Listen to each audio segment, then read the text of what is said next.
ტვირთის გადატანა და მგზავრების გადაყვანა.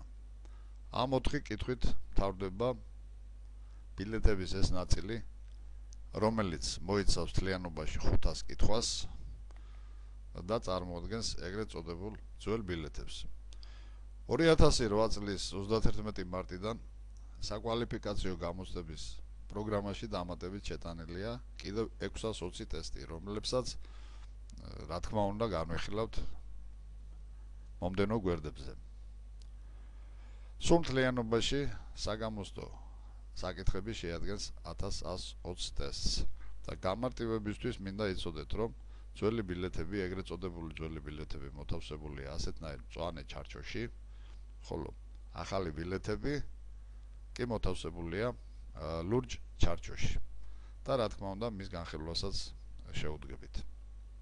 ახლა რაც შეეხება ამ 4 კითხვას და როგორც გითხარით, ამ 4 კითხვით მთავრდება აი ეს 500 საკითხი, რომელიც უკვე განვიხილეთ. მაშ ასე ხალხის გადაყვანა აკრძალულია და ამ თემაზე ქონა ჩვენ საუბარი, რომ ხალხის გადაყვანა აკრძალულია ავტომობილი თვითმცლელის და სატვირთო ავტომობილის ძარით, თუ არ არის რა თქმა უნდა ხაზსუსვავ დასაჯდომი ადგილები მოწყობილი კანონით განსაზღვრული წესით, სატვირთო მოტოციკლის ძარით და კიდევ სხვა, მისაბმელებით, სამეურნეო ტექნიკით და ამ შემდეგ.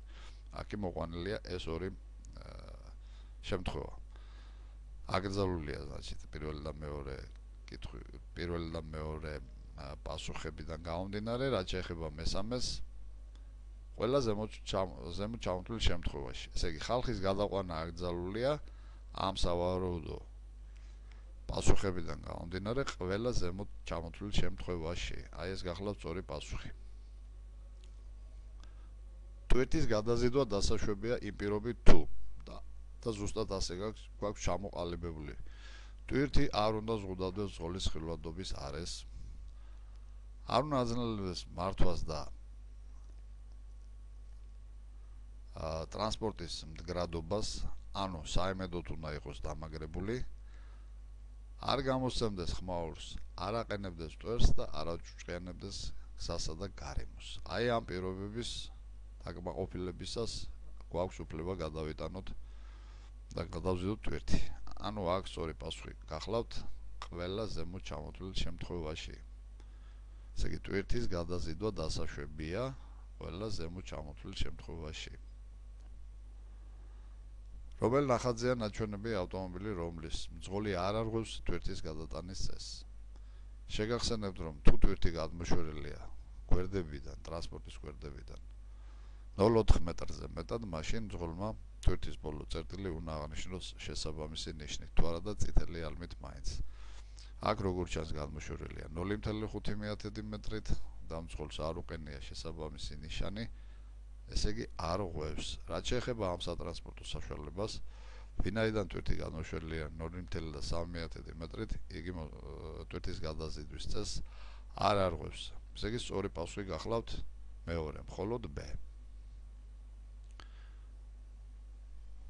რაც შეეხება ამ კითხვას, რომელ ნახატზეა ნაჩვენები ავტომობილი, რომლის მძღოლიც არ არღვევს ტვირთის გადატანის წესს.